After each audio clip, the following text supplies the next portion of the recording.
जिस शहर का एक पेंट हाउस 190 करोड़ रुपए में बिक जाता हो, जहां कदम रखते ही फॉर्च्यून 500 कंपनीज के आलीशान दफ्तर आपका स्वागत करते हो, और जो देश की जीडीपी में अकेले 0.6% यानी करीब 2 लाख करोड़ रुपए का योगदान देता हो, जब वो शहर मॉनसून की पहली चंद बौछारों में घुटनों के बल आ जाए, तो सवाल सिर्फ प्रशासनिक नाकामी का नहीं रह जाता, सवाल देश की आर्थिक रफ्तार का भी हो जाता है।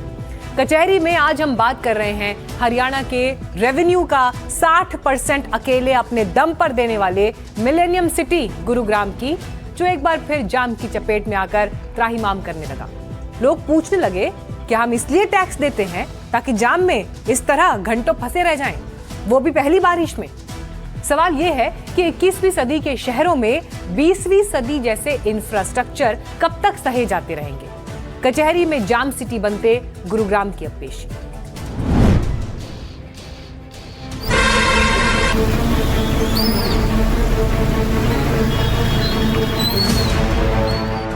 सात जुलाई 2026 को गुरुग्राम के नरसिंहपुर इलाके में NH48 का एक हिस्सा ताश के पत्तों की तरह धंस गया। नतीजा, इफ्को चौक से नरसिंहपुर तक करीब 10 किलोमीटर लंबा ऐसा महाजाम लगा कि रफ्तार की बात करने वाले कॉर्पोरेट इंडिया के दिग्गजों की गाड़ियां रेंगने को मजबूर हो गई। तस्वीरें गवाह हैं कि कैसे देश का विकास इन गड्ढों और जलभराव के बीच फंसा हुआ भी है और धंस भी रहा है।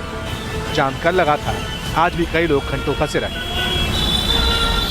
गुरुग्राम में भारी बारिश के बाद, मानसून सीजन के आगमन के बाद अगर देखें तो ये जो सड़क है ये यहाँ पर पूरी तरीके से टूट गई थी, बैठ गई थी, जिसके बाद NHAI के अधिकारी भी आते हैं, यहाँ पर NHAI के वर्कर्स भी आते हैं और इसको जो है वो ठीक कराने का जो प्रक्रिया है वो शुरू किया जाता है।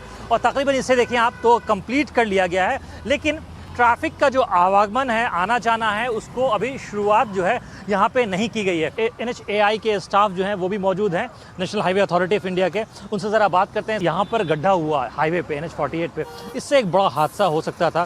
खैर किसी को चोट नहीं आई, लोग बच गए। कैसे हुआ ये?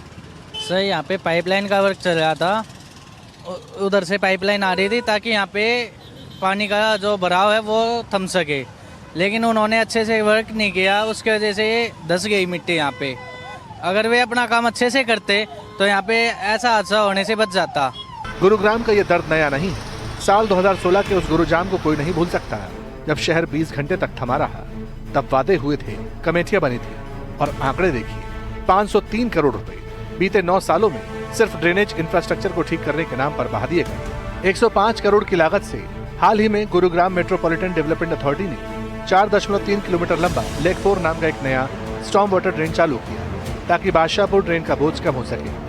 लेकिन नतीजा, ढाक के वही 3 पार। जैसे ही 2026 का मानसून दिल्ली NCR में दाखिल हुआ, करोड़ों रुपए का यह नया नाला फेल हो गया। ये जनता की गाड़ी कमाई के टैक्स के पैसे की बर्बादी नहीं तो और क्या है।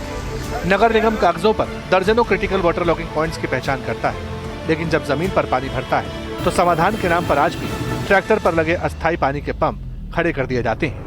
देखिए, हमने लास्ट ईयर के एक्सपीरियंस से 155 पॉइंट आइडेंटिफाई किए थे जिसमें वाटर लॉगिंग होती थी। उन पॉइंट्स को हमने निवारण किया। कैसे किया उनको सोल्यूशन? 95 पॉइंट्स हमारे परमानेंटली सोल्व हो गए हैं। जो इसके अलावा बचे हुए पॉइंट्स हैं वो लो लाइंग एरियाज़ में, वहाँ हमें पंपिंग से काम करना पड़ता है।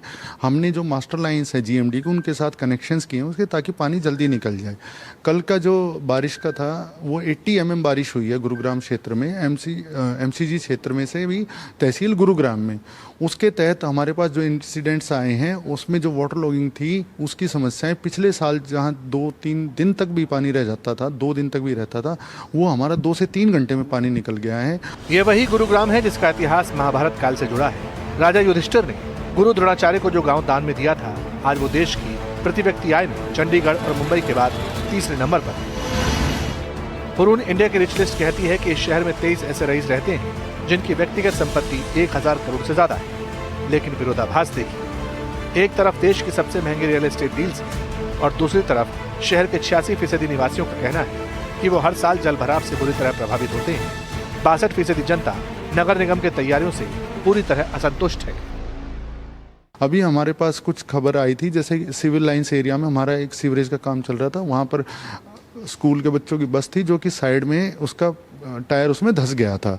तो लेकिन कोई उसमें अनहोनी घटना नहीं हुई है और ना वो गड्ढा इतना बड़ा था, जस्ट वो टायर धंसा था उसमें। आप देखेंगे गुरुग्राम में ट्रैफिक कंजेशन काफ़ी ज़्यादा रहता है नॉर्मल टाइम पे, पीक आवर्स में और ज़्यादा हो जाता है।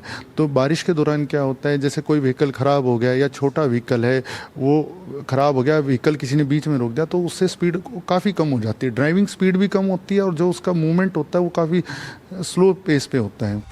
अब जरा इस जाम का आर्थिक पहलू समझ लीजिए। जब एक गाड़ी 10 किलोमीटर लंबे जाम में 3 घंटे फंसती है तो सिर्फ ईंधन नहीं जलता, देश की प्रोडक्टिविटी जलती है। और जब फॉर्च्यून 500 कंपनियों को जल भराव के डर से अपने कर्मचारियों के लिए वर्क फ्रॉम होम का ऐलान करना पड़े तो समझ लीजिए कि हमारी आर्थिक महाशक्ति बनने की रफ्तार को ब्रेक लगने शुरू हो चुके हैं। सबसे पहले तो हमने ये किया है कि जो दिल्ली की तरफ से जयपुर को जो जाने वाला व्हीकल है उसको हमने 3 जगह से डाइवर्ट किया है। तो डाइवर्ट करने से यहाँ पे जो व्हीकल आ रहा है वो थोड़ा कम आ रहा है। जैसा कि राजीव चौक से हमने SPR पे व्हीकल को डाला है, फिर हीरो होंडा चौक से भी हमने SPR पे व्हीकल को डाला है। तो यहाँ आने वाला व्हीकल थोड़ा व्हीकल लोड कम हो गया, ये हो गई पहली बात। दूसरी बात, केविन होने के बाद में हमने इसमें कॉन्क्रीटिंग करवाई थी, जिससे अब क्या होगा, जो व्हीकल का लोड आएगा, अगर टायर का लोड आ रहा है तो लोड अब थोड़ा डिस्ट्रीब्यूट हो जाएगा, वो कॉन्क्रीट पे नहीं जाएगा डायरेक्टली। गुरुग्राम सिर्फ हरियाणा का शहर नहीं, ये वैश्विक पटल पर भारत की आधुनिक प्रगति का शो विंडो है। जब विदेशी डेलीगेट्स और निवेशक इस शो विंडो में घुटने तक भरा पानी और धसी हुई सड़कें देखते हैं तो हमारी साख पर बट्टा लगता है। अगर 600 करोड़ से ज्यादा रुपए खर्च करने के बाद भी नरसिंहपुर में हाईवे धंस रहा है तो जवाबदेही तय होनी चाहिए, वरना कागजों पर हम चाहे जितनी बड़ी GDP का दावा करते हैं, सच तो यही रहेगा कि हमारा विकास हर साल मानसून के इसी पानी में फंसकर दम तोड़ता रहता है।